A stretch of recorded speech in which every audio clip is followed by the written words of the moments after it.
After winning independence from Britain, the United States faced the daunting task of building a new government. This period, known as the Critical Period, was marked by significant challenges and uncertainties.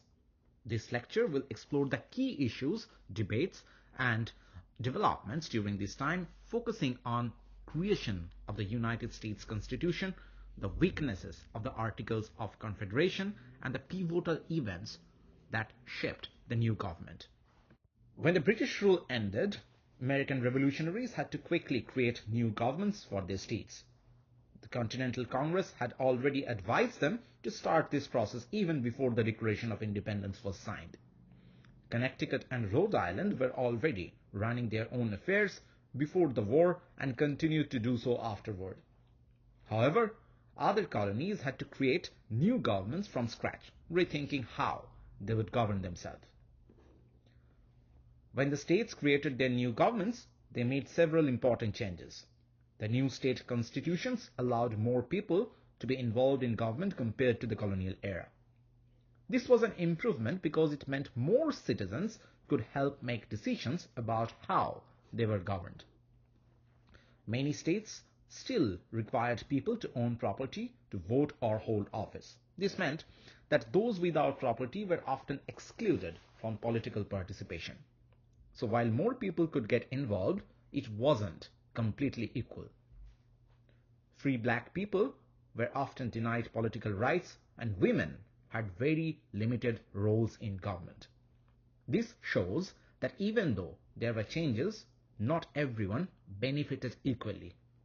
Some states continued to support certain churches with public money or required people to meet religious tests to hold office. This was a holdover from colonial times when religion and government were closely linked. Over time, some restrictions were relaxed, making the political system a bit more inclusive. Initially, only a smaller portion of free white men could vote. After independence, the number of eligible voters increased to about 3/4. This was a step towards more democratic participation. The new state governments were different from the colonial ones in several ways. The new governments were designed to have less power than the colonial governments. They were more dependent on the will of the people and less likely to act in top-down manner. Legislators were elected every year. This meant they had to stay in touch with the needs and opinions of their constituents, or they risked losing their positions. The legislative assemblies were larger than before, with more representatives from newer or western areas. This helped ensure that more regions had a voice in government. Governors had fewer powers compared to colonial leaders. For example, if they had the ability to veto laws, the legislature would usually override that veto. Individuals from modest backgrounds, such as farmers and tradespeople, began to gain power. These new leaders often came from less privileged backgrounds compared to the traditional elites. These new leaders used the language of equality to push for more power, which led to conflicts with established elites who were accustomed to having more control. As more local leaders gained power, new conflicts and ambitions emerged. Many new leaders wanted to gain influence and authority. This created tension with traditional elites who were concerned about the shift in power dynamics. The new leaders often clashed with the old elites, leading to debates about the role of different social classes in government. This created a dynamic where the interests of different groups conflicted. After gaining independence, American leaders understood the need for a national government to unite the states. This led to the creation of Articles of Confederation, the first constitution of the United States. Though it provided a foundation, the articles revealed significant weaknesses that would eventually need to be addressed. In 1776, the Continental Congress began drafting a national constitution. One of the first issues was how states should be represented in Congress.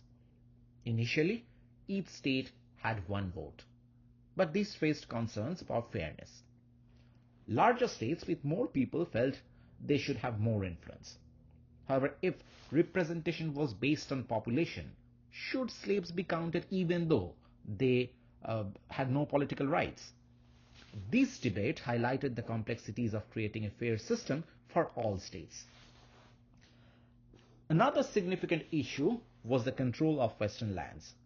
Some states like Massachusetts, Connecticut, Georgia, and Carolinas, and especially Virginia, claimed vast territories stretching to the Mississippi River. States without such claims, like Maryland and New Jersey, worried that larger states would become too powerful and dominate them. These smaller states wanted the central government to control western lands to ensure fair opportunities for everyone, including their own land speculators.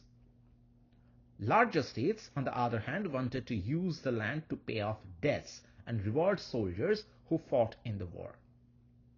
This debate was about more than just land. It was a struggle for equality and power among the states and various interest groups. After more than a year of debate, the Continental Congress completed the Articles of Confederation in November 1777. The Articles set up a system where each state could send between 3 and 7 delegates to Congress, but had only one vote.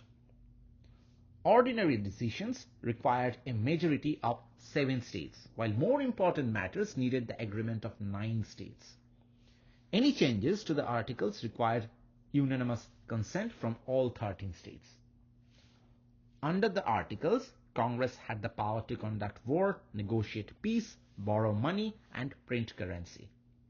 However, Congress could not impose taxes or force states to comply with its law.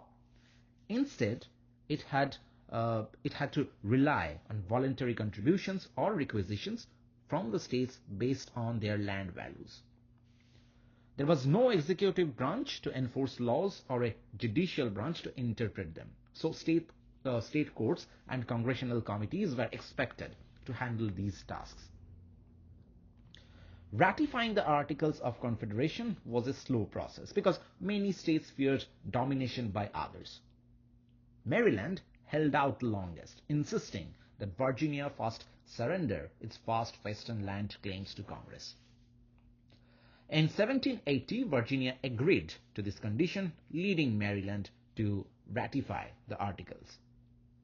Finally, in 1781, the Articles of Confederation officially became the first Constitution of the United States. The Articles of Confederation were a crucial first step in forming a national government for the United States.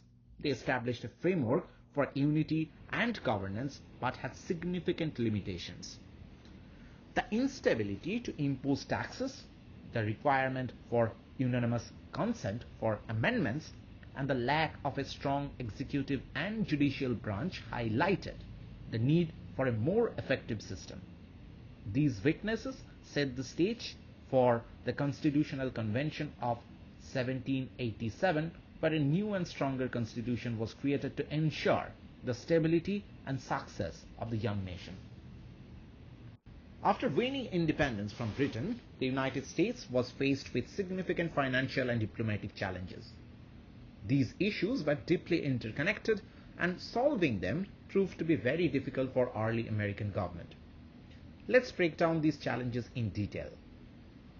The Revolutionary War was incredibly expensive. The new American government borrowed a substantial amount of money to fund the war effort. This borrowing came from both domestic sources and foreign nations. The money was used to pay soldiers, buy supplies, and cover other war-related expenses. Once the war ended, the United States found itself in a difficult financial situation. The government owed money to soldiers who had not yet been paid, as well as to foreign lenders, including countries like France and Netherlands, which had provided loans during the war. The war had also caused extensive damage to property, including farms, businesses, and homes. After the conflict, Americans needed to rebuild and repair these damaged properties. To do this, they needed to buy materials and goods from other countries. British merchants were willing to offer credit to Americans. which led to a significant increase in private debt. This meant that individuals and businesses were borrowing money to buy goods, adding to the overall financial instability of the country. As Americans accumulated more debt, both public and private, it created an economic crisis. The government had to manage these debts while trying to revive the economy, which was a challenging task given the limited financial resources. The United States faced both public and private debts. Public debt referred to money owned by the government to foreign lenders and others, while private debt was money owned by individuals and businesses. To repay these debts, the US needed to sell its product to other countries. However, trade with Britain, which was one of the primary markets for American goods, had stopped. The end of the war meant that Americans could no longer easily trade with Britain or its remaining colonies, leading to a trade crisis. Additionally, Britain was unhappy with how the US had treated loyalists and was not willing to fulfill its promise to leave military posts in the Ohio Valley. This situation created further tensions and instability, as the British presence in these areas could encourage Native American resistance against American settlers. The lack of trade and ongoing diplomatic disputes made it very difficult for the United States to resolve its financial problems. The economic situation became more precarious as the country struggled to find new markets and manage its debt. Between 1784 and 1789, the United States experienced a severe economic depression. This period was marked by a significant drop in economic activity and widespread financial hardship. The effects of the war, combined with the economic challenges, led to a drastic decrease in the nation's economic output. The depression had a profound impact on American life. Many people found it difficult to rebuild their businesses and homes, leading to increased unemployment and poverty. The economic downturn made it challenging for Americans to achieve financial stability and improve their living conditions. Historians estimate that the nation's economic output fell by almost half from 1775 to 1790. To address the economic issues, Robert Morris, the Superintendent of Finance, proposed a solution. He wanted to introduce a 5% tax on imported goods, known as an impost. The idea was that this tax would generate revenue to help pay off the national debt and support a stable national currency. However, not all states were on board with Morris's plan. For example, Rhode Island feared that the tax would hurt its trade. New York was concerned that a strong central government would become too powerful. Without a national tax or uniform trade policies, each state started to create its own regulations and taxes on trade, leading to confusion and inefficiency. The lack of progress in resolving these issues led to frustration for Morris. He eventually resigned and returned to private banking. But his financial ventures failed and he ended up in debtor's prison. After the American Revolution, the new states faced significant economic and political challenges. In New England, Rhode Island and Massachusetts had particularly difficult experiences that highlighted the struggles of the early republic and influenced the development of the US Constitution. Rhode Island's attempt to solve its economic problems through paper money led to serious issues. To deal with the loss in the value of paper money, Rhode Island passed a law that made paper money mandatory for debt payments. This meant that even though the money had lost much of its worth, creditors had to accept it. This resulted in bizarre situations where debtors would offer nearly worthless currency to settle their debts, and if creditors refused, debtors could just deposit their money with the court to get out of payment. This approach frustrated many creditors and merchants who saw the value of their investments diminish rapidly. The situation was so chaotic that Rhode Island became known for financial irresponsibility. This led some people to believe that democracy could lead to disorder, as majority could impose laws that hurt the minority. In contrast, Massachusetts tried to address its economic problems through heavy taxation, which led to significant unrest. To pay off the state's war debt, Massachusetts decided to raise taxes rather than print more money. This decision put a heavy burden on many citizens, especially farmers, who were already struggling. Those who could not pay their taxes faced legal action, with some losing their property and even being sent to debtors' prison. By 1786, many farmers in the Connecticut River Valley were deeply frustrated. They faced high taxes and debt, and the economic strain was overwhelming. These farmers, who had fought in the Revolutionary War and were struggling to support their families, felt that the government's policies were unfairly targeting them while benefiting wealthy creditors. In response, a group of angry farmers formed a movement known as the Regulators. They organized protests and demonstrations to challenge the government's policies. They aimed to stop court proceedings that led to the seizure of their property and to protect themselves from foreclosure and imprisonment. One prominent leader of this movement was Daniel Sayce, a former Continental Army captain and a farmer who was in debt. Under his leadership, the Regulators took dramatic actions, including attempts to seize the Federal Armory in Springfield in January 1787. Their goal was to take control of weapons and use them to force changes in government policy. The Regulators gathered about 1,200 men for this assault, but were met with resistance. The defenders of the armory, equipped with artillery, held their ground. To put down the rebellion, the governor called up a militia of 3,000 volunteers.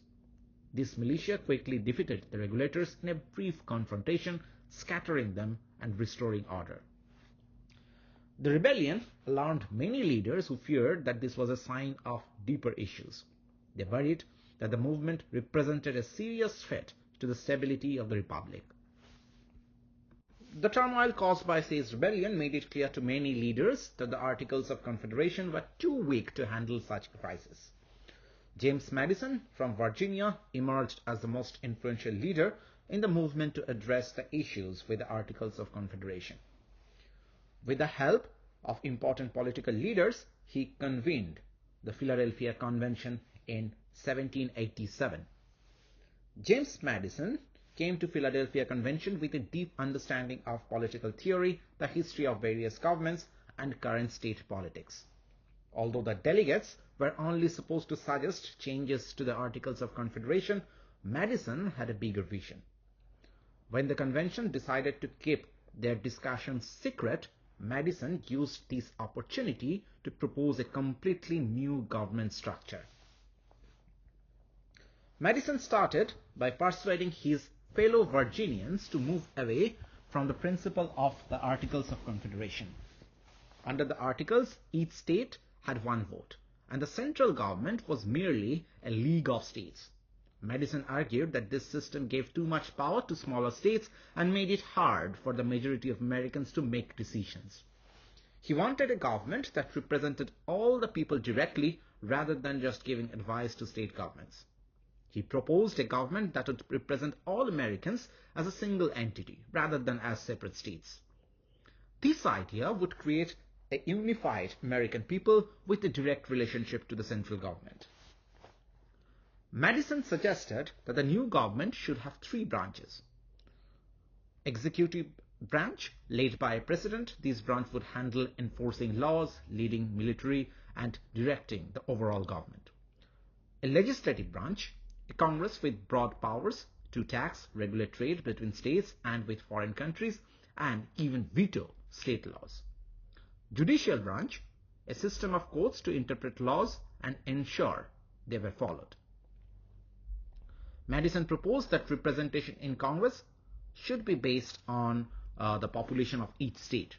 Larger states would have more representatives, which would balance power between states with different populations. This idea aimed to ensure that more populous states had a greater say in the new government. When the Virginia delegation agreed to Madison's proposal, Governor Edmund Randolph presented it to the full convention. This proposal became known as the Virginia Plan. The issue of slavery created a major divide at the convention. In the southern states, slaves were a significant part of the population and valuable property. Southern delegates wanted slaves counted for representation in Congress, but not for taxation purposes. Northern delegates argued that counting slaves as people would unfairly increase the South's power. To resolve this conflict, the delegates agreed on the 3/5 compromise. According to this compromise, each slave would be counted as 3/5 of a person for both representation and taxation. This compromise aimed to balance the power between northern and southern states. There was also debate over whether to end the African slave trade. Some delegates, like Gouverneur Morris of Pennsylvania, wanted to abolish the slave trade because they saw it as immoral. However, southern delegates opposed this. The compromise allowed the slave trade to continue for another 20 years, after which Congress could decide whether to end it or not. The dispute over representation nearly split the convention. Roger Sherman of Connecticut proposed a compromise to create a two-house Congress, Senate and House of Representatives. In Senate, each state would have 2 senators chosen by state legislatures for 6-year terms. This gave smaller states equal power in one part of Congress. In House of Representatives, representation would be based on population, with members elected by the people for 2-year terms. This gave more populous states greater influence in another part of Congress. This compromise aimed to balance the interests of both small and large states. The House would handle money bills, giving larger states more control over financial matters. To determine population for both representation and taxation, the compromise counted each slave as 3/5 of a person. This protected the interests of slaveholders while avoiding direct mention of slavery in the Constitution. The delegates specified the powers of each government branch to prevent excessive concentration of power. A single executive officer, the President, would have unprecedented powers over war and peace, federal law enforcement, final approval of legislation, and overall government direction. The President would be chosen by the Electoral College, not directly by voters. Each state had as many electors as its combined number of senators and congressmen, and each elector would cast 2 votes. The majority winner would become president and the runner-up vice president. This system, influenced by the 3/5 compromise, boosted the South's power in choosing the president. The Constitution limited states' legislatures' power to issue paper money, pass legal tender laws, interfere with contracts, or impede debt collection. The federal government could suppress rebellions, whether by slaves or free insurgents, like Daniel says. Additionally, the Constitution declared that no person held to service in one state could gain freedom by escaping to another. Congress would have exclusive power over interstate and international commerce, and its laws, treaties, and the Constitution itself would be the supreme law of the land. Checks and balances allowed each branch of government to limit the other's power. For example, the President could veto legislation, but Congress could override the veto with a 2/3 vote. The President could negotiate treaties, but they required ratification by 2/3 of the Senate. The President could be impeached and removed from office for serious crimes. A judiciary branch with judges appointed by the President and confirmed by the Senate would enforce the Constitution and laws. These judges would serve for life.